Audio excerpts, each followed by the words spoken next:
Hello everybody, welcome to another MTG Arena video. In today's video, we are breaking down the MTG Arena State of the Game January 2021. So for those of you who don't know what this is essentially their monthly update where they say what's happening, whether it be this month or what's coming in the future.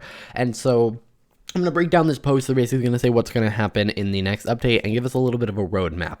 So why don't we read through this? I'll give you my opinion, and we're going to actually look at something a little bit interesting about this and why it may be a very, very disappointing state of the game. All right, so let's read through this. You've seen the cards, you've learned the mechanics, you've read the story, and starting next week, you'll be able to brave the cosmos and travel the realms, seeking glory in battle. And for some of you, reliable cellular service. Our upcoming January game update brings the highly anticipated Viking-inspired plane of Kaldheim to MTG Arena, and it brings MTG Arena to the uncharted realms of pants, pockets, couch potatoes, and socially distant public transit. As with all sagas, it's a tale over time, and today our story begins with a card set. So essentially they're saying, we are launching Kaldheim, which we already knew. So what I'm going to do, just to kind of give you a little bit of information about how much they're actually announcing here, because if I make an announcement today and I say, I'm making 7 videos a week from now on, and then I make another announcement tomorrow and say, I'm making 7 videos a week from now on, does that really matter? No, because I already announced it. So let's kind of just take a look. And I'm not saying they can't include this stuff. That's completely fine. This is, not everyone follows every piece of news. So I'm not like completely hating on them for rehashing things. But if they're going to keep doing that, they also need to include new things. So let's see. They say it's coming to MTG Arena, and it's coming next week. And we already knew that. We already knew it was coming to MTG Arena on the 28th, and that it would have all of the new mechanics. So they're saying foretell. So here's our first little bit of information. First off, we get to see the battlefield for it, which honestly just kind of looks like a reskinned, and I know they are kind of all reskinned War of the Spark though, like especially with like the sharp corner, even the looking down part. This looks a lot like the War of the Spark map, but it is the Kaldheim map. And we do get a little bit of a look at what that looks like. It looks like maybe we have a new interface here with the new timeouts. So it looks like there's a little bit of UI changes. So that's, I guess, something we learned. And there's now this little button here. So yeah, just keep that in mind, that there is little UI changes that they're not really talking about. And here you can see it actually a lot better. You can see opponent is now up here with this little icon, and this now has an up button. So they didn't mention this in the article, I'm just going to tell you. So that's what we get here. We also get the fact that you can foretell and what that will look like. I think it's kind of an ugly way to do it, but it's better than the adventures where they just use the same art. So I appreciate that, that it is very obvious which one you are doing. But essentially they say, yep, this is how this is how foretell works. And we already knew that. So I'm just going to skip that. And then we have this, and they're going to say, oh yeah, you can foretell anytime during your turn. Again, just explaining how foretell works. And then they show us the same image that we had up here with no context. Other than, actually, it's not the same image. I lied. This is grayed out. Either way, they show us that if you can't cast the creature, you can't cast the creature. So they tell us how foretell works. Then they tell us how boast works. And this one is even more stupid. Foretell is at least a little bit more complex, but boast is literally just when you can activate it, we'll let you activate it. Keep that in mind. Then they say snow-covered basics. We do get the announcement of this is how it's going to look, and I honestly think this is pretty hideous. I get that there may not be a better way to do this, and I guess it's fine. I just think the snow is a little big. But yeah, sources from snow lands compared to non-snow lands are, different, and I think that's a good thing. It helps people understand how snow actually works, and I think that that's really good. And then they say everyone will be granted their snow-covered basic lands, and you won't have to buy them. So woo! And then they clarify how limited works, which is just how it works. So the two announcements we got here, or the three things we got here: the Kaldheim map, we got the UI changes, and we get the fact that everyone is getting their basic lands for free, which honestly shouldn't have to be an announcement. And I know this video is seeming super critical and negative, and it's been like 3 or 4 state of the games in a row where they really haven't announced anything, and I wanted to read through this one ahead of time. Next, they say Magic goes mobile, which, by the way, they already announced all this. They didn't save it for this big announcement. Nope, we know that it's coming on January 28th. We know that it's only highly spec'd Android phones. We know it's not iOS, and we know that that's all coming later. So essentially what they do is they explain how to play the game. They take you through the tutorial of how to control the game, which honestly should probably not be the announcement. If I was them, I would have just said, here is like the big changes, not you click and drag a card to cast it. They announced some things like your hand might become tucked, where like it's hard to see each card so that you can see the battlefield more. Honestly, the UI doesn't even look that great. Look at this, like the buttons are huge, and I get that that's because you're on mobile, but just everything seems so out of proportion. Either way, this is what everything's gonna look like. Yep, deck building. They're not gonna weirdly, you can't sideboard during a draft, so you have to put everything in your main deck and then afterwards put it into your sideboard. Why? I don't know, but that's something that you can't do. And then another thing is that all the social features will not be there, so keep that in mind as well. And then they say pretty much everything will be there except for friends lists and direct messaging. And they say, check out our mobile FAQ, which I really thought this was their, I guess it's not questions, but they don't link to it anywhere. So I don't know. And then they say it's Magic on your phone. It's complicated. Magic is complicated. We're not making Magic less complicated just so it can be on your phone. Just deal with it. And I think that's the right attitude. That sounded very, very negative to me. I don't think they should have said, yeah, we're changing this and this and this so that it can play on your phone easier. No, I think it should just be Magic. Maybe you do have a mobile queue, just because I feel like people who are playing on mobile are more likely to get disconnected, slower games, which could affect the experience on the computer, or at least an option to filter out those players. But I think this is honestly a good start. I think the way they're doing it is really poor, where they're just giving it to high-spec Android devices. I think they're literally just doing it so that they can say, yep, we released it, we didn't delay it 6 months.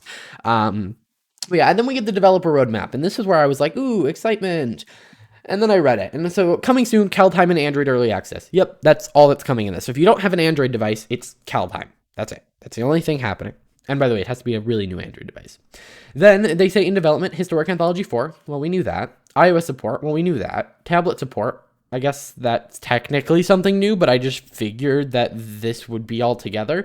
Minimum spec Android launch. So these three are all the same thing. And then Strixhaven. They're developing the next set. Who would have thought? Pioneer Masters, we knew that was coming. Collection interface improvements, that is pretty big news, and we'll talk about that. Adventures in the Forgotten Realm, for some reason, it's not italicized, and I know this is just bashing on the article, but like, yeah, they're working on the next set. Who would have thought? Deck sharing and Playblade rework. Okay, so I thought it'd be kind of interesting to go take a look at the previous roadmap. So we can pretty much ignore the coming soon because this already came out. But in development, Kaladesh Remastered, we've gotten. Mobile was still in development. Kaldheim is coming soon. And then in concept, Historic Anthology 4. So Historic Anthology 4 has moved to in development. Strixhaven has moved to in development. Playblade rework, deck sharing, and Pioneer Masters are all in concept. So if we move right back here, the new things we have are Adventures in the Forgotten Realm and collection interface improvements. Because honestly, these are all one thing. So those are the only two things they announced for their big beginning of the year. Here's our plans for the year. And I believe last year they said on their to-do list they wanted to do everything on the road ahead in that year, but they didn't. And I'm not really gonna fault them for that necessarily, just because of the virus and all of that. But it's a little disappointing that two of the most requested things, and there are some things on here that are just not here that I'm going to talk about, but two of the most requested things have sat at the bottom of the in-concept list for I think 2 years now. These need to have some work done. I know they are not essential, and they would rather keep pushing out these sets, but I just really think they need to start working on them. I think the collection interface improvement. Now, what concerns me here is it does not say collection improvements. It says collection interface improvements. So what am I expecting? I'm expecting that when you go and search up opt will only show up one time, and then you get to choose what version. What I'm hoping it is that you actually only ever have 4 copies of opt, and then you can just pick which set symbol. And if it has alternate art, you have to collect it once to unlock the art for all cards, similar to a style. That's what I'm hoping for. I'm afraid they're just going to kind of make them like folders where when you click on opt, it just fans out and shows you all the different versions of opt you've collected. And that is a step in the right direction, but I do think there needs to be a larger fix to the collection in general. So yeah, pretty much nothing new here. I mean, collection, obviously not nothing. Collection interface improvements, depending on what they're calling that, is a pretty big thing. I would have loved, even if it said, like, even if they added a fourth category called, we're now just somewhat thinking about it, like, not even in concept, just before concept.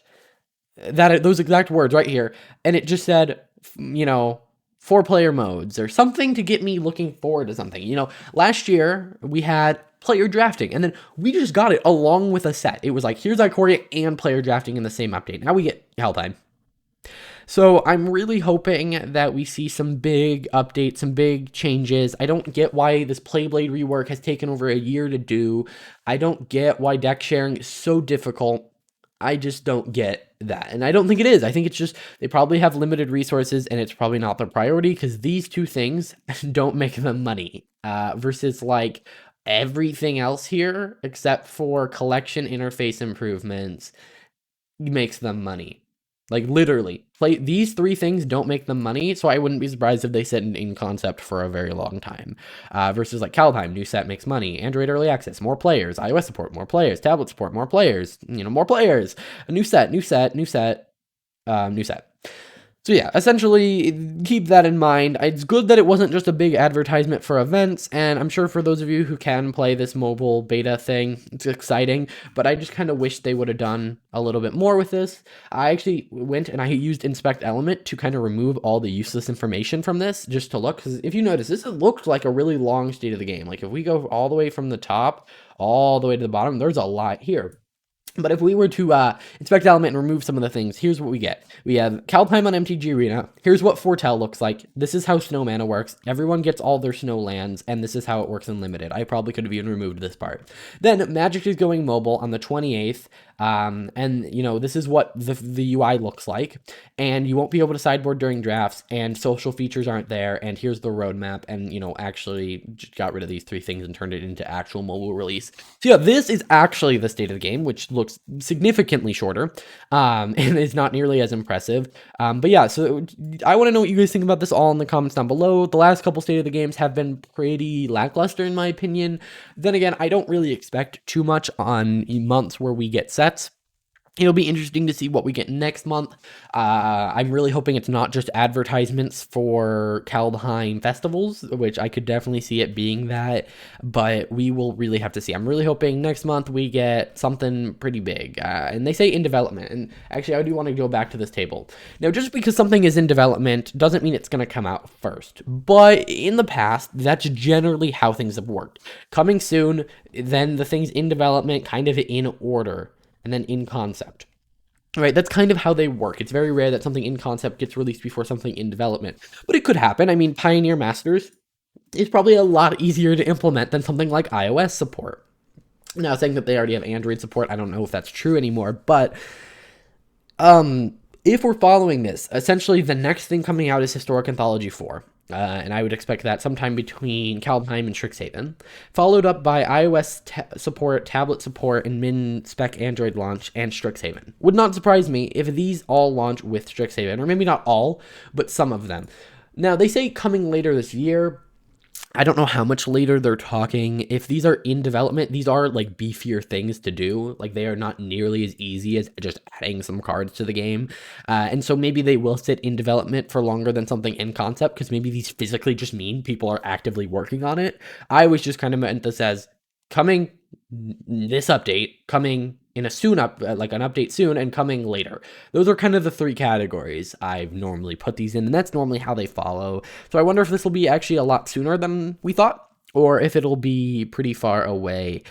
It'll be interesting to see what kind of happens with that. But if it is like that, you can kind of expect all of these things to happen before Adventures in the Forgotten Realm, which is coming out in like July-ish, June-ish, probably. So yeah, that's pretty crazy. No announcement of when Pioneer Masters is coming out, no, nothing like that. I wish we would have gotten a little bit more, but that's how I felt about all the state of the games. I want to know what you guys think in the comments down below. I'm ending the video for real this time. If you enjoyed, hit that like button, subscribe, and I will see you guys in the next video.